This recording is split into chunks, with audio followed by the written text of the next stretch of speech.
नमस्कार, hot topic में आपका स्वागत है। मैं हूं अखिलेश शर्मा। केंद्रीय गृह मंत्री अमित शाह की अगुवाई में दिल्ली के नॉर्थ ब्लॉक में आज एक उच्च स्तरीय अहम बैठक हुई है। गृह मंत्रालय में सुरक्षा से जुड़े अहम मामलों पर इस पर चर्चा की गई है। इसमें बताया गया है कि अमरनाथ यात्रा को लेकर भी चर्चा की गई। जम्मू कश्मीर के हाल के आतंकवादी हमलों और हत्या पर भी बात हुई है। जम्मू कश्मीर के उपराज्यपाल मनोज सिन्हा इस बैठक में मौजूद रहे। साथ ही मुख्य सचिव अरुण कुमार और डीजीपी दिलबाग सिंह भी बैठक में मौजूद थे। सीआरपीएफ के डीजी कुलदीप सिंह भी थे। इस अहम बैठक में राष्ट्रीय सुरक्षा सलाहकार अजीत डोभाल, रॉके सेक्रेटरी सामंत गोयल, गृह सचिव अजय भल्ला और आईबी प्रमुख अरविंद कुमार प्रमुख रूप से शामिल हुए। और आपको बताएं कि अमरनाथ यात्रा जल्दी ही शुरू होने की बात है और इसी के लिए तमाम जो सुरक्षा जांच है, व्यवस्था है, वो सारी व्यवस्था करने का फैसला किया गया है और इसीलिए ये बैठक आयोजित की गई है। इसमें आपको बताएं कि इसमें हिस्सा लेने के लिए खास तौर से उपराज्यपाल दिल्ली पहुंचे और वहां से वरिष्ठ अधिकारी भी उनके साथ आए थे। कोरोना का जो काल है वो खत्म होने के बाद अब कई तरह की ढील भी जम्मू कश्मीर में दी गई हैं। वहां पर वैक्सीनेशन का काम भी जोर शोर से चल रहा है। ये सारे मुद्दे भी चर्चा में आए हैं। और बढ़ते हैं अगली खबर की ओर। हमारे साथ हमारी सहयोगी नीता शर्मा मौजूद हैं। नीता, क्या जानकारी है इस बैठक के बारे में?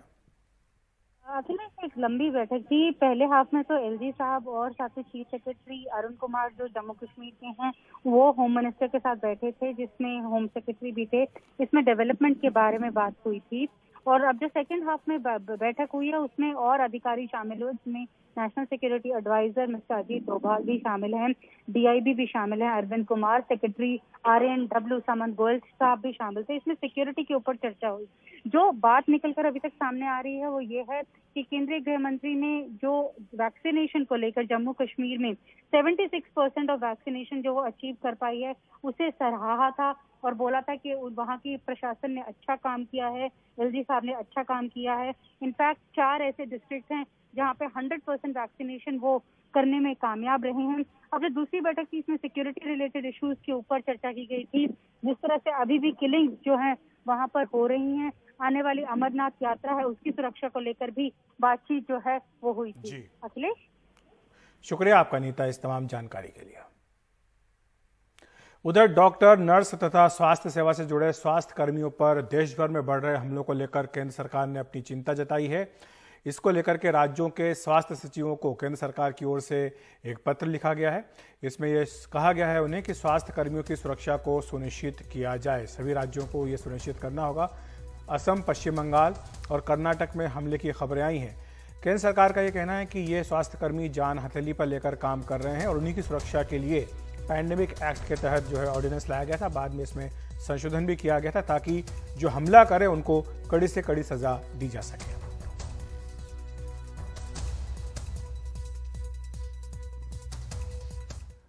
उधर लोक जनशक्ति पार्टी के अपने गुट का राष्ट्रीय अध्यक्ष चुने जाने पर पशुपति पारस ने ऐलान किया कि केंद्रीय मंत्री बनने के बाद वो संसदीय दल का नेता पद छोड़ देंगे। बिना चिराग पासवान का पक्ष सुने लोकसभा स्पीकर ने बेहद तेजी से पशुपति पारस गुट को मान्यता भी दे दी, जिस पर अब ये माना जा रहा है कि इस बगावत के पीछे नीतीश के साथ साथ बीजेपी के शीर्ष नेतृत्व का भी आशीर्वाद है। हालांकि बिहार बीजेपी के वरिष्ठ नेताओं का मानना है कि एलजेपी में इस टूट से एनडीए को फायदा होगा।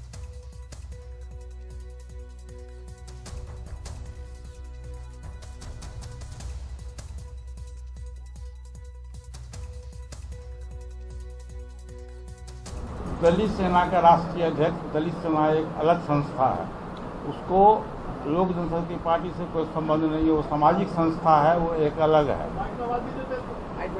वो अलग संस्था है। बात की बात हुआ कि मैं संसदीय दल का नेता हुआ हूँ। जिस दिन मैं मंत्री पद ग्रहण करूंगा उस दिन मैं संसदीय दल के नेता से इस्तीफा करके मैं अपने दूसरे साथी को बनाऊंगा। उधर बात करते हैं पंजाब की, जहां कांग्रेस के बीच जारी खींचतान को लेकर सोनिया गांधी से मुलाकात के पहले मुख्यमंत्री अमरिंदर सिंह के अपने विरोधी राज्यसभा सांसद प्रताप सिंह बाजवा से मुलाकात की। खबर है कि सूत्रों के मुताबिक इस गुप्त बैठक में दोनों के बीच सुलह का फार्मूला तैयार हो गया। सूत्रों के मुताबिक दोनों के बीच बैठक पिछले हफ्ते चंडीगढ़ में हुई। अमरिंदर सिंह पिछले कुछ दिनों से लगातार अपने विधायकों और सांसदों से मिल रहे हैं। इसे पार्टी में असंतोष खत्म करने की कोशिश के तौर पर देखा जा रहा है। हालांकि प्रताप सिंह बाजवा ने ऐसी किसी बैठक से इनकार किया। उन्होंने कहा कि उनकी अमरिंदर सिंह से निजी दुश्मनी नहीं है। जो कर रहा है ना, ये मैं इसको डिनाई करना, there has been no meeting as yet. Number 2, ये साडी पार्टी के मुख्यमंत्री ने किसी टाइम वो आना चाहन, he would be most welcome. ये उन्हों का अपना कार्य, असी इको पार्टी दे विच हां। कैप्टन अमरिंदर सिंह जी दे नाल मेरी कोई पर्सनल विरोधता है।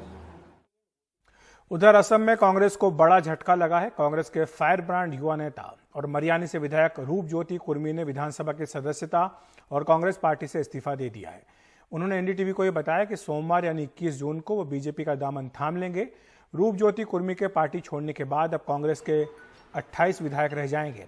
रूप ज्योति कुर्मी चाय बागान में काम करने वाली जनजाति समुदाय से कांग्रेस के इकलौते विधायक थे। उन्होंने एनडीटीवी से बातचीत में आरोप लगाया कि पार्टी नेतृत्व ने पहले एआईयूडीएफ के साथ हाथ नहीं मिलाने को लेकर उनकी बात नहीं सुनी और पार्टी युवा नेताओं को भी कोई खास मौका नहीं दे रही थी।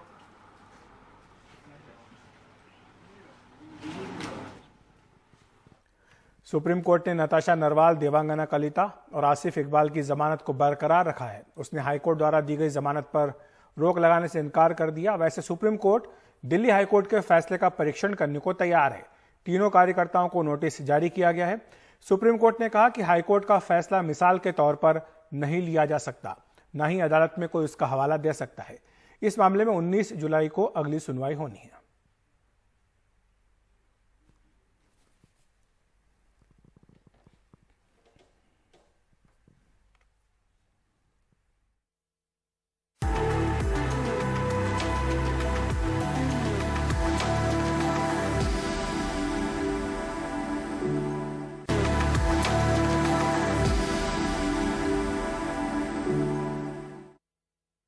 लॉटू लैंड आज का सितारा में हम लेकर आए हैं समाज सेवी विप्रा गोयल की कहानी।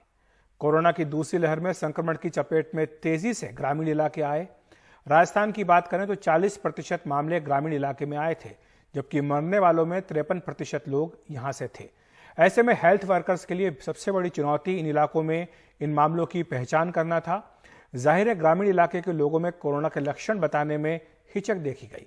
ऐसे में 22 साल की IIT खड़गपुर की छात्र विप्रा एक ऐसा ऐप लेकर आई जो कोविड के सभी लक्षणों को रजिस्टर कर लेता है, जिससे संभावित कोविड संक्रमितों की पहचान आसान हो जाती है। ये यहीं नहीं रुके, बल्कि इन्होंने एक टीम भी तैयार की जो प्रभावित लोगों तक मेडिकल मदद पहुंचा रही है।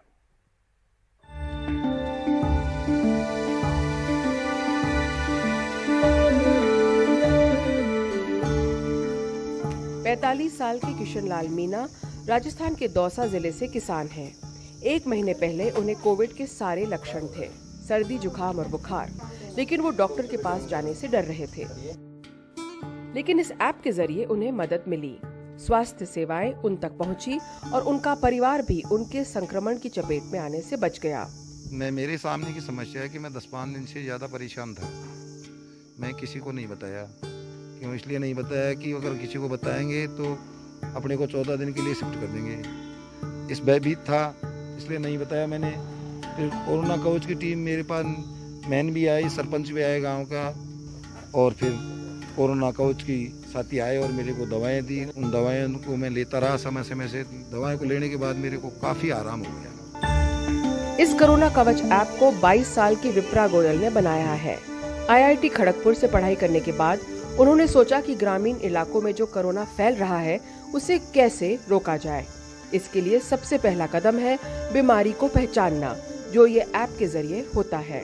हर ग्राम पंचायत पे एक ANM है, 2 आशा कार्यकर्ता हैं और एक ग्राम पंचायत कोर टीम है।